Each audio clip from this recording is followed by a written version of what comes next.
Merci de nous avoir donné la parole.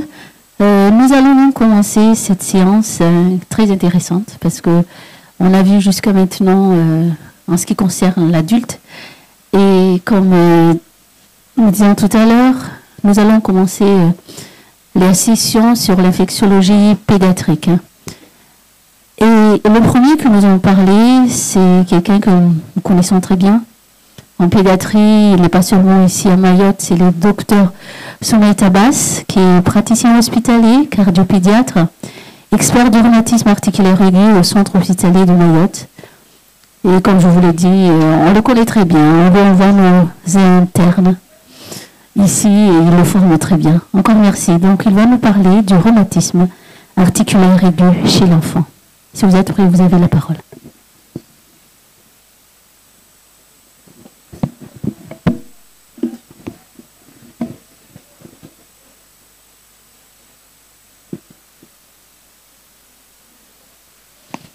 Ok, merci beaucoup, professeur Divoulana. Donc, on m'a demandé de traiter un sujet que j'affecte particulièrement, c'est le rhumatisme articulaire aigu de l'enfant.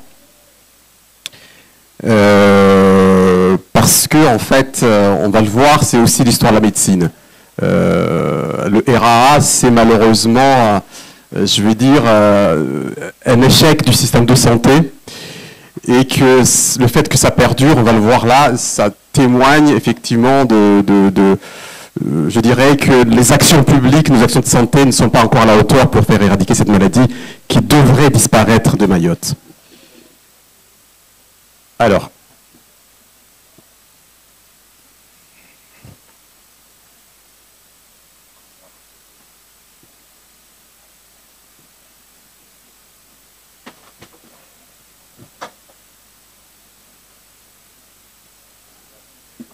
C'est bon. Les aléas du direct.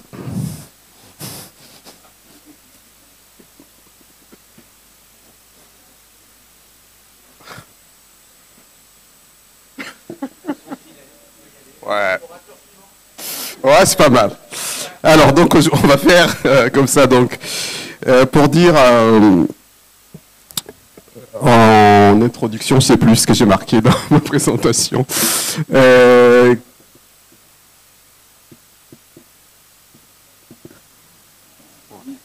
Oui, je connais le sujet.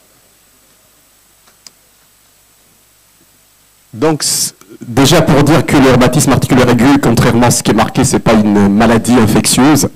D'accord, c'est une maladie post-infectieuse. Plutôt une maladie inflammatoire auto-immune, on va le voir avec la diapo, qui va survenir généralement 2 à 3 semaines après une infection. Généralement, on dit une angine qui est maltraitée, les angines à strepto du groupe A. Et c'est une maladie qui va toucher surtout 4 tissus essentiellement. Comme ça ? Ok. Donc, les articulations, d'accord, souvent les grosses articulations. Ça peut toucher aussi le cœur, d'où le fait qu'effectivement, c'est les cardios qui connaissent bien cette pathologie. Ça touche un peu la peau. Donc, on va voir que dans l'accord de Mayotte, il y a très peu de descriptions, on n'a pratiquement pas d'atteinte cutanée. Et bien sûr, ça touche également le système nerveux, c'est surtout les chorées de sidéname qui sont assez extraordinaires à voir. Voilà, les parents sont très très inquiets quand ils voient ces mouvements qui sont très désordonnés. Donc pourquoi je disais que c'est une maladie qui nous pose problème? Parce que c'est une maladie qui a disparu, on va dire en Europe, on va le voir ici, aux États-Unis, dans les pays occidentaux, qui reste encore un véritable problème de santé publique dans les pays pauvres. Et on continue à avoir encore du RA à Mayotte et l'incidence ne baisse pas. Donc ça interroge, ça pose des problèmes. Donc le diagnostic est difficile, on va le voir. Il y a des critères spécifiques pour poser le diagnostic, les fameux critères de Jones. Et bien sûr, il y a une organisation de la prise en charge qui doit passer par la prévention, le traitement, mais aussi le suivi au long cours, la prévention secondaire.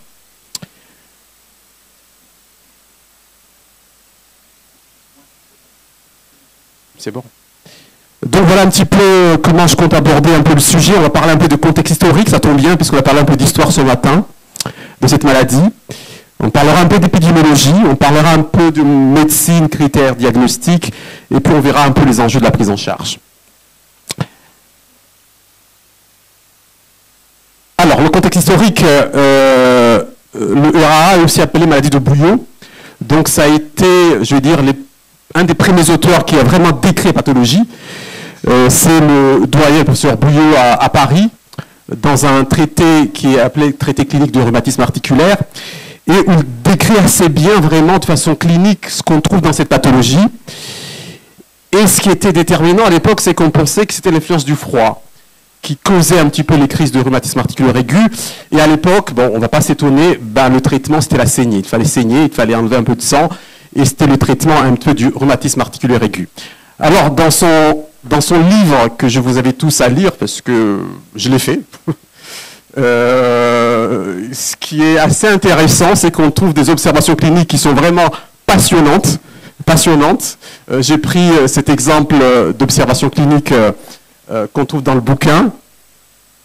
Le nommé Caillé Jean-Louis, donc c'était à l'époque les expressions utilisées, je pense que les historiens parleront mieux que moi, qui était tailleur, 16 ans, donc à l'époque les enfants travaillaient, rien d'étonnant, d'accord, 16 ans, qui est malade depuis 4 mois et qui est hospitalisé à l'hôpital Saint-Jean-de-Dieu le 24 juin 1839. Et vous voyez, et il meurt le 4 juillet 1839. Donc il décrit assez bien, il est traité il y a 1 an de rhumatisme articulaire aigu, donc il a fait une crise. Donc les genoux sont touchés, donc une polyarthrite des genoux, traité à l'époque par des lotions d'alcool. Et 15 jours après, il reste au lit et après il reprend ses occupations parce que pour vivre, il faut bien travailler. Voilà, il n'y avait pas trop de choix à l'époque, il n'y avait pas d'assurance. Donc 4 mois avant l'hospitalisation, il fait une nouvelle poussée de RAA, donc ce qui est malheureux parce que normalement on est censé éviter de refaire des rechutes de RAA. Donc ils vont toucher le membre supérieur et le membre inférieur. Il va consulter, pareil. On trouve que le cœur est rapide. Et comme souvent, les douleurs vont disparaître. Le RAA, c'est pareil, vous avez mal, mais après, ça va disparaître. Et le 24 juin, il va entrer à l'hôpital, le visage pâle, il est bouffi, il est en tachycardie, d'accord. Il est en orthopnée, donc il respire très très mal, il est bouffi. Et comme à l'époque, le traitement, c'est la saignée. On lui fait la saignée, le malade va mieux. Visiblement, il a une insuffisance cardiaque sévère, on le voit, il rentre chez lui. Puisqu'ici, on vous dit que le 1er juillet, il est obligé de rester assis pour respirer. N'importe quel externe aujourd'hui sait ce que ça veut dire, voilà, signe de OAP en général. Et le 2 juillet, bien sûr, il décède dans un état d'agitation. Et voilà, c'est vraiment les descriptions typiques qu'on retrouve un petit peu dans son bouquin, mais qui nous rappellent certaines insuffisances cardiaques qu'on trouve de nos jours, qui sont des anciens poussées de RA qui sont passés inaperçus. Ah d'accord, excusez-moi.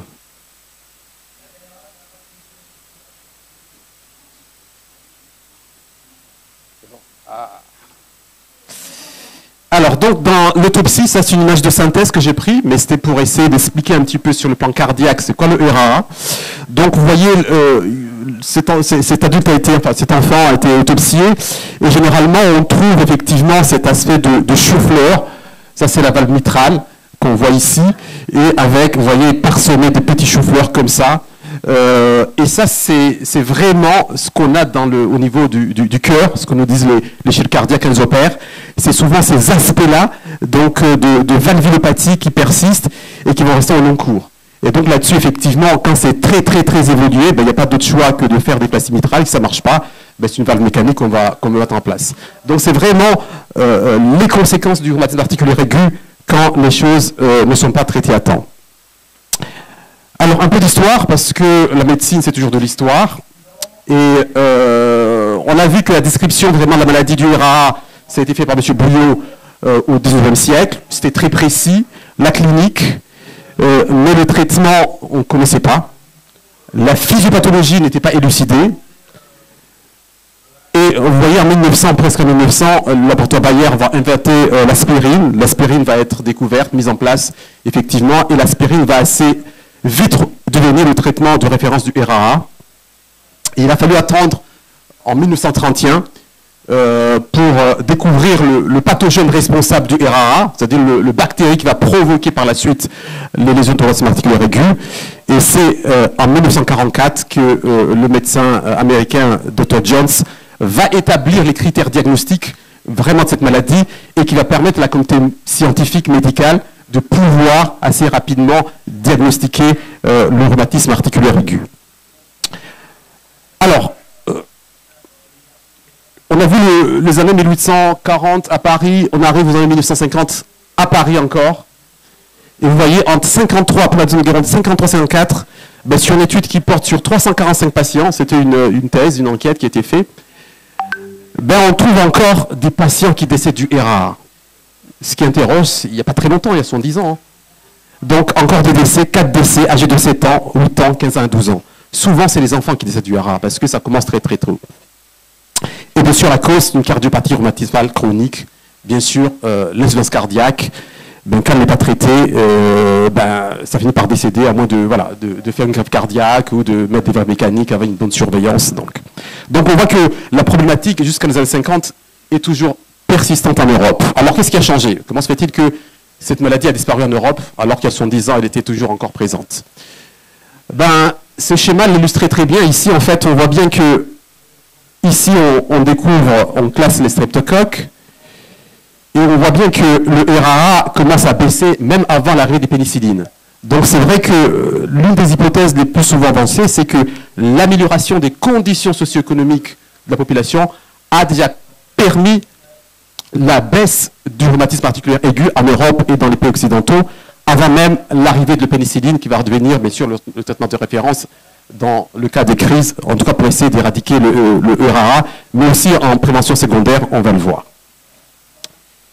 Donc, ça résume, c'est un peu la même chose, c'est qu'ici, on a les pays industriels, et ici, on voit ici, ça baisser avant même l'arrivée des pénicillines, alors que les pays en voie de développement, on a encore un taux d'incidence du RAA qui persiste et qui ne baisse pas. On a les pénicillines qui sont arrivées, mais malheureusement, la baisse, elle n'est pas là, elle est sans doute tardive, et on va voir, ça dépend de beaucoup de conditions qui pourraient expliquer pourquoi, effectivement, on n'a pas une baisse de cette incidence. Alors, l'épidémiologie, pour dire rapidement, donc ça fait à peu près 500 000 nouveaux cas par an de RA dans le monde, ce qui est énorme. Donc tous les ans, on a 500 000 cas de RA dans le monde, en général chez les 5 à 14 ans, c'est souvent la fourchette. 19 millions de cardiopathies rhumatismales dans le monde, donc même après les poussées de RA, persiste la cardiopathie rhumatismale, et ça suffit, ça va entraîner sans traitement le cardiopathie rhumatismale finit par décéder. Il y a quand même presque 2 millions de RA sans cardite qui nécessitent une prévention. Tous les RAA ne vont pas entraîner une cardite, mais on sait que tout RAA, il faut mettre en place une antibioprophylaxie pour éviter des rechutes de RAA, des poussées de RAA. Et il y a beaucoup d'enfants malheureusement qui n'ont pas cette antibioprophylaxie, cette surveillance qui est nécessaire. Et on sait qu'il y a des populations vraiment à risque, des zones à risque, comme les aborigènes en Australie, où ils ont un taux d'incidence de RA extrêmement élevé. En Nouvelle-Zélande, pareil. En Polynésie française, beaucoup de RA aussi, beaucoup de RA. Et aussi au niveau du continent africain, où il y a aussi pas mal de rhumatisme articulaire aigu. On voit qu'ici, en Europe, aux États-Unis, vous voyez, l'incidence a complètement, c'est complètement effondré. Et donc très peu de RA. Donc ça, c'est le poids de la cardiopathie rhumatismale dans le monde. Vous voyez qu'il y a quand même beaucoup d'adultes ou d'enfants qui gardent des séquelles de RAA, donc une cardiopathie rhumatismale, qui nécessite bien évidemment souvent de la chirurgie parce que quand la valve est usée, il faut bien la remplacer à un moment donné. Et sans chirurgie cardiaque, vous finissez par mourir comme ce pauvre, je ne sais plus son nom, qui est mort d'un OAP. Alors, c'est quoi l'incidence du RAA dans le monde et dans les dom-toms? Donc en métropole, on l'a vu, c'est devenu exceptionnel. Pas étonnant que maintenant on n'enseigne plus cette maladie dans les facs de médecine en Europe. Tous les jeunes médecins qui arrivent, ils ne connaissent pas cette maladie. Quand j'étais interne, on faisait encore des antibiotiques presque en systématique. On disait, voilà, il faut faire ça parce qu'il y avait du RAA. Je pense que ce discours-là, on le donne plus interne. En fait, on dit qu'il faut faire d'abord du strepto, le test avant de décider si on met ce antibiotique ou pas. On va discuter après. En Polynésie, on a une incidence assez élevée. On va voir qu'il y a parfois aussi une susceptibilité un peu élevée de population. Nouvelle-Calédonie aussi, forte incidence. Aux Antilles, ça a disparu, presque disparu. Alors qu'il y a des papiers dans les années 80, on trouvait encore du ERARA qui est écrit aux Antilles. Maintenant, il n'y en a plus. À La Réunion, c'est exceptionnel, c'est peut-être sporadique, peut-être c'est des anciens qui étaient ici, qui sont partis là-bas. C'est pas très connu. Et à Mayotte, on est, les données, on va le voir, sont entre 14 à 40 pour 100 000 habitants. Et comme vous voyez ici, sur les programmes de prévention, rien n'est fait à Mayotte depuis plus de 20 ans sur le RAA. Alors qu'en Polynésie française, en Nouvelle-Calédonie et aux Antilles, ce qui a permis d'éradiquer ça, c'est des programmes de prévention. C'est dommage, Moutar Salim est parti, donc on n'a pas quelqu'un de l'ARS pour lui mettre la pression. Alors, quelle incidence à Mayotte? On a quand même des papiers, des vieux papiers qui existent. Une papier du docteur Pigeon qui maintenant est à La Réunion, qui parlait les années 2004 entre 12 et 20 pour 100 000 habitants, pour 100 000 enfants. L'INVS en 2005 publiait une incidence de l'entour pareil. On a fait une thèse, c'était en 2009 avec une interne de pédiatrie qui était ici. On trouvait une incidence de 14,2 pour 1000. Moi, j'avais repris les données début 2010 où on retrouvait une incidence aux alentours de, je ne sais plus, 36 cas pour 100 000 habitants. Donc, on reste dans la fourchette 20 à 40 pour 100 000 habitants âgés de 5 à 14 ans. Mais on a fait récemment une thèse qui était d'une interne de l'océan Indien, qui a fait sa thèse sur le ERA à Mayotte. Donc, je lui ai fait faire tous les enfants de 2005, je ne me souviens plus, 2015 à 2021. On a repris tous les enfants spécialisés pour RAA et on a essayé de regarder, on essayait surtout de regarder la particularité du RAA chez l'enfant de moins de 6 ans, mais ça nous a permis quand même d'avoir des données un peu sur Mayotte récentes par rapport à la population qui est touchée. Et donc vous voyez, ici c'est la cohorte totale, et là on a divisé, groupe 1 c'est les enfants de moins de 6 ans, et ici c'est les enfants de plus de 6 ans. Et on voit ce qui est intéressant, c'est que le lieu de naissance, la plupart ils sont nés à Mayotte, 58%, parce que souvent on me pose la question à l'ARS, mais oui, mais peut-être ce sont des enfants qui sont venus des Comores ou d'ailleurs. Non, la plupart, 58%, ils naissent ici, 34% aux Comores, 5% en métropole, hein, c'est-à-dire que des parents qui étaient là-bas et qui sont venus ici, et dans les 5%, j'en ai un qui est un Mzungu. Donc pour vous dire, voilà, ça dépend des conditions. D'ailleurs, donc qu'on a fait opérer d'ailleurs sur le plan cardiaque, et on va 2,4% de Madagascar. Sur une nationalité, vous voyez, la plupart, ils sont de nationalité française, 51% de notre cohorte. Et on voit bien au niveau des lieux d'habitation, parce qu'on a pris un petit peu par rapport à la répartition géographique de Mayotte, la plupart du RAA viennent bien sûr habitent à Mamoudzou, ce qui est logique. D'accord. Alors, sur les critères diagnostiques, on va aller un peu vite. Comme on a dit, il faut un agent pathogène, donc le strepto. Il faut un hôte susceptible. C'est parce que vous allez faire une infection à strepto B que vous allez faire du RA. Voilà, donc il faut un hôte susceptible, on va voir. Et bien sûr, des conditions d'environnement qui sont un peu dégradées, habiter dans des grandes villes, là où on a des difficultés d'accès aux soins, ce sont des facteurs qu'on appelle aggravants. Et donc, j'aime bien citer, donc l'hôte susceptible, c'est ça. Il faut avoir des HLA classe 2, gène TNF, 6 alpha, bon. Mais j'aime bien cette citation de John Karapetis, qui est un du pape du RAA en Australie, et qui dit ce que je disais tout à l'heure. C'est pas parce que vous allez faire une infection à strepto B que vous allez faire à strepto A que vous allez faire du RAA. D'accord? Il n'y a que 3 à 5% de la population qui va être susceptible de faire, après l'infection streptocoxique, de faire du rhumatisme articulaire aigu.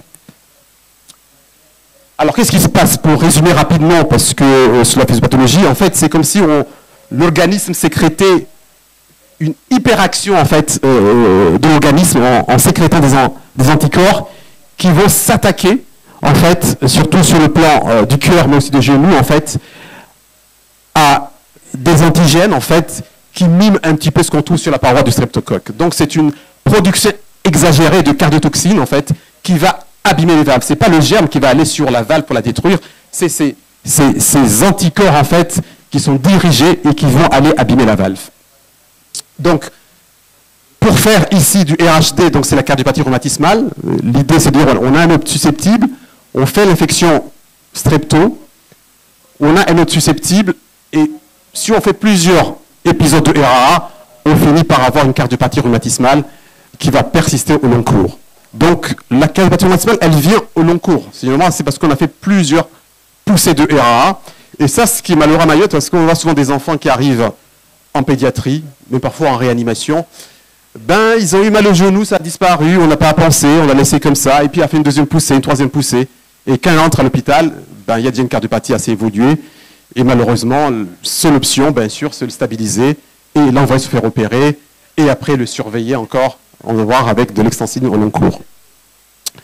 Donc, alors comment on fait le diagnostic? On a dit que c'était un peu compliqué, et ça a évolué en plus avec le temps. Le diagnostic, il n'y a pas de signe, on va dire, un signe qui dit j'ai ça, c'est du RAA, mais c'est un faisceau de signes qui fait qu'on va avoir du RAA. Alors, c'est quoi la problématique? En fait, il y a deux problématiques. Soit vous sous-diagnostiquez le RAA, l'enfant est venu pour gonalgie, vous n'avez pas pensé, donc il n'a pas d'antibioprophylaxie, on ne va pas mettre d'antibiotiques pour éviter des rechutes, et donc il va revenir, il va refaire d'autres poussées de RAA, et il va abîmer son cœur, et on va avoir un enfant qui va revenir en insuffisance cardiaque et se faire opérer plus tard. Donc ça, c'est le risque du sous-diagnostic.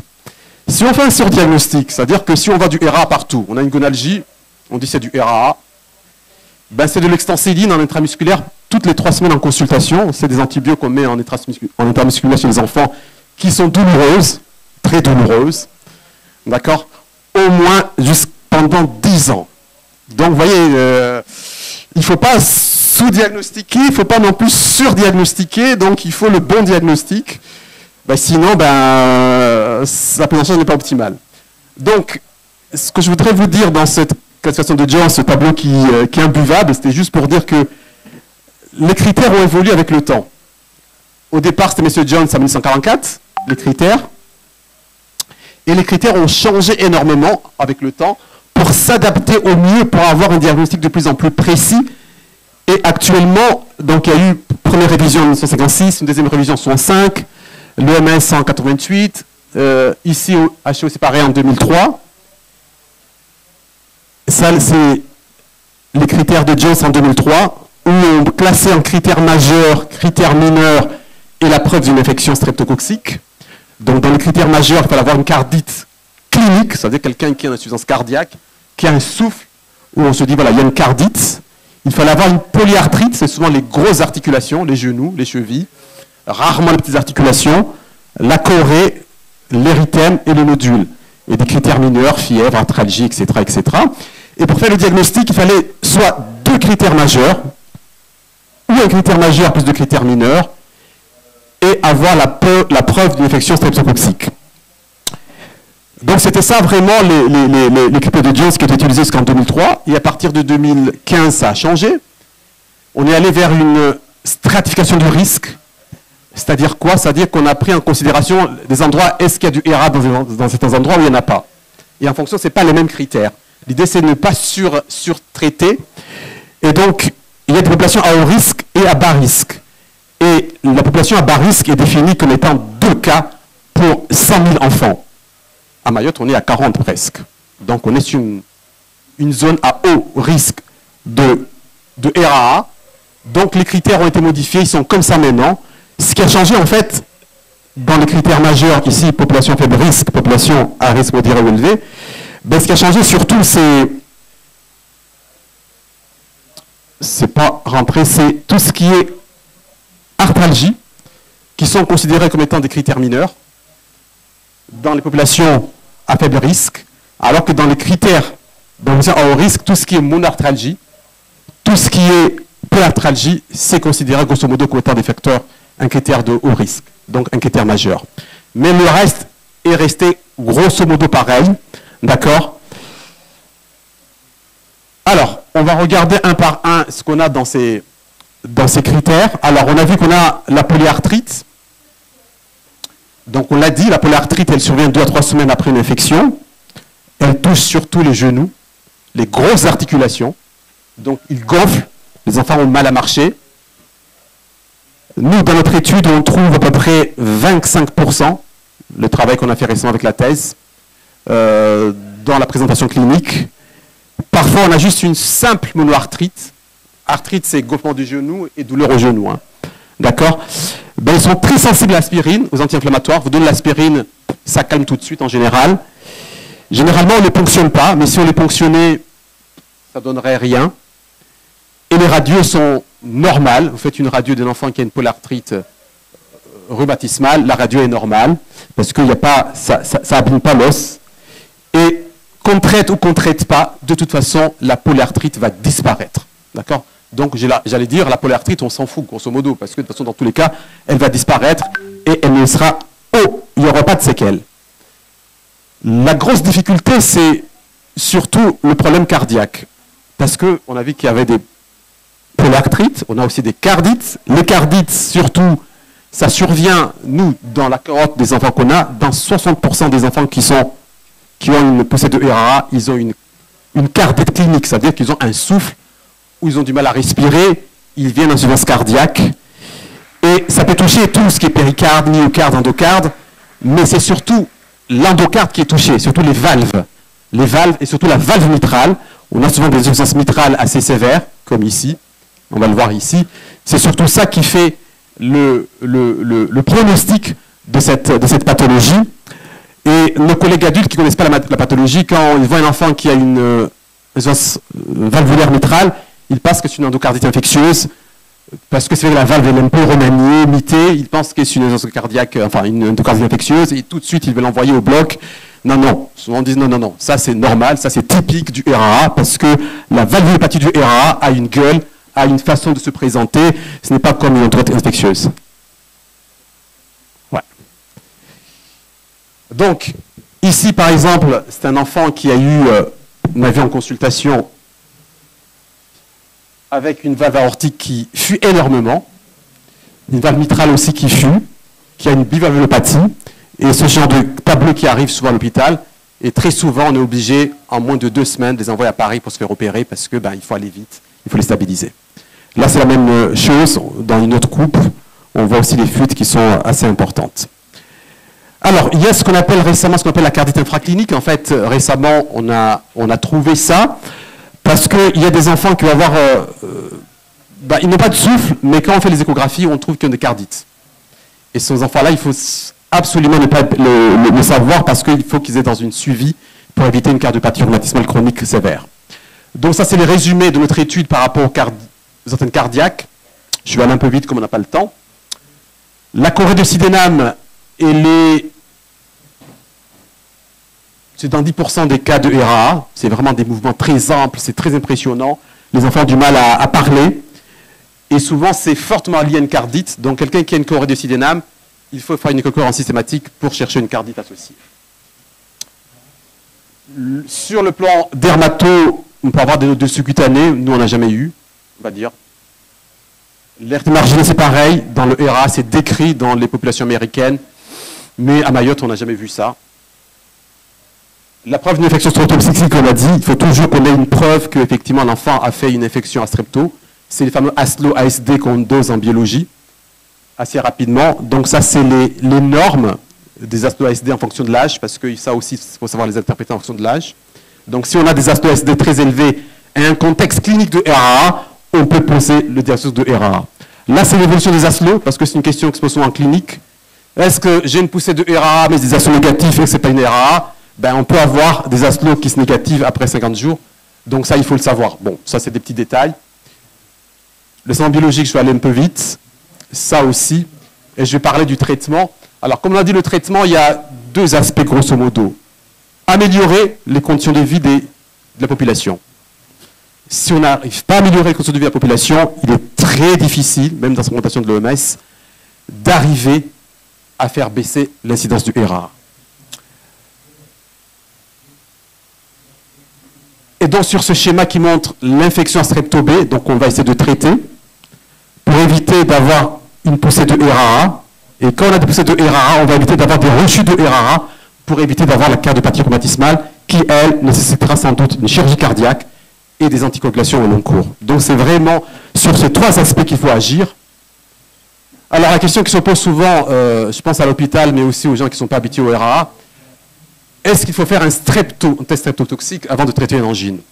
Je pense que quand on comprend le RAA, on comprend bien que le TDR, dans toutes les études, ont montré en fait, qu'il est peu sensible, il est très spécifique, mais très peu sensible.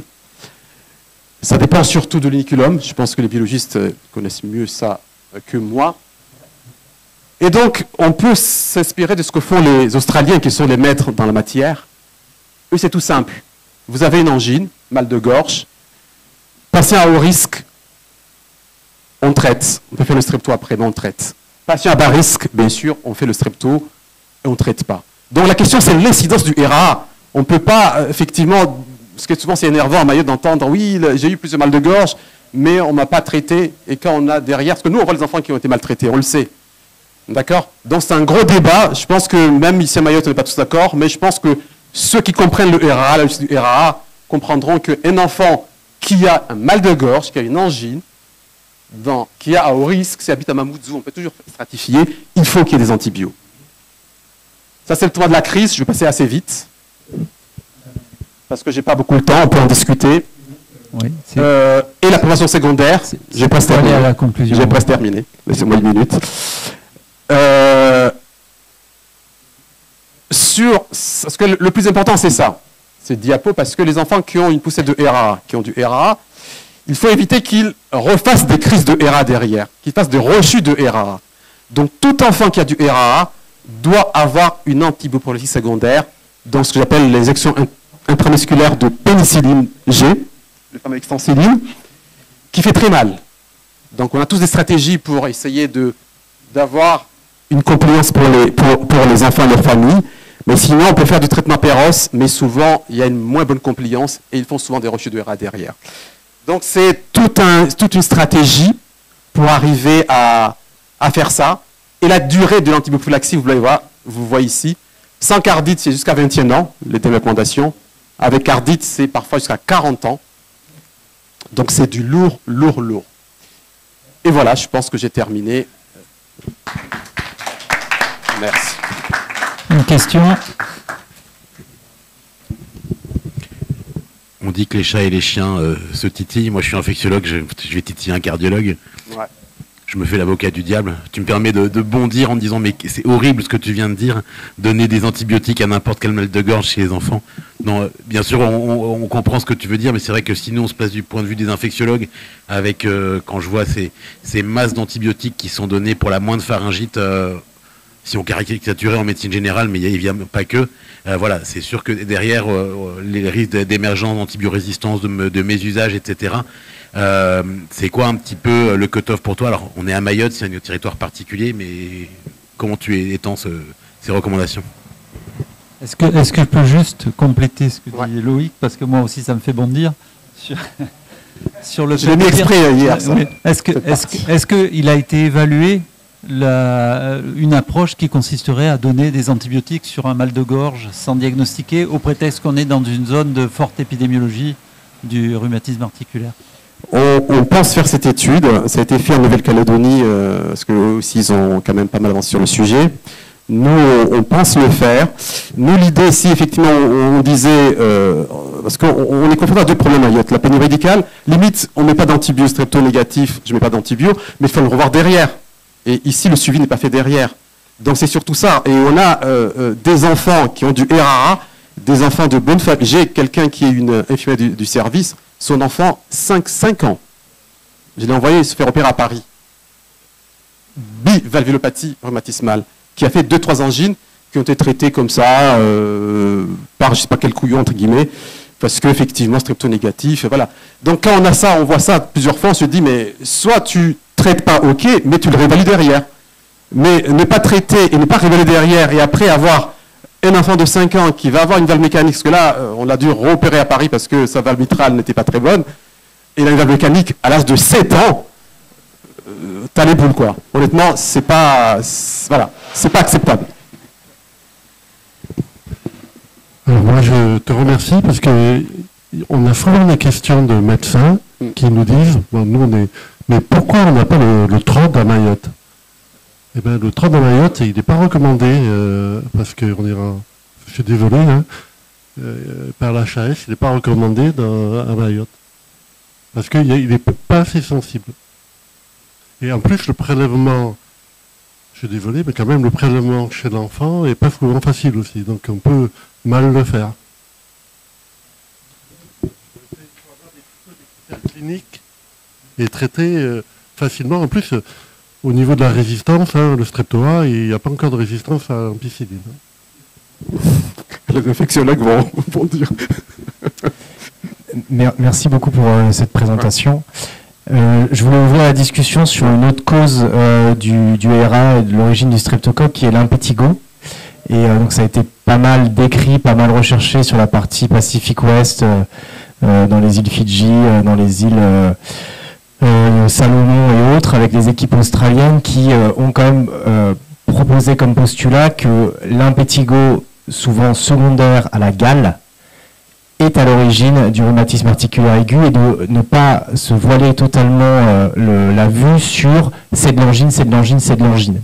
Et donc les campagnes de masse, de traitement de masse de la gale permettent de réduire l'impétigisation et les impétigos à streptocoque, et permettrait de réduire le rhumatisme articulaire aigu. Donc je ne sais pas s'il y a eu des discussions sur ce sujet à Mayotte, je ne sais pas ce qui est prévu comme stratégie de prévention du rhumatisme articulaire aigu, mais si, et on connaît les conditions sociales précaires à Mayotte, et possiblement, et à mon avis, il faudrait qu'on commence à faire des études sur Mayotte, au moins sur le sujet de la gale et de ses impétigos, mais à mon avis, il ne faut pas l'écarter et écarter cette hypothèse. À Mayotte également, on est en train de publier un papier sur la Nouvelle-Calédonie, où justement on a montré qu'on avait énormément, dans des grosses bases de données avec plus de 20 000 passages, une incidence augmentée suite à des impétigos, plus que suite à des angines de rhumatisme articulaire aigu. Alors, pour répondre à la question, moi je regarde souvent, je fais le suivi au long cours des cas de RA.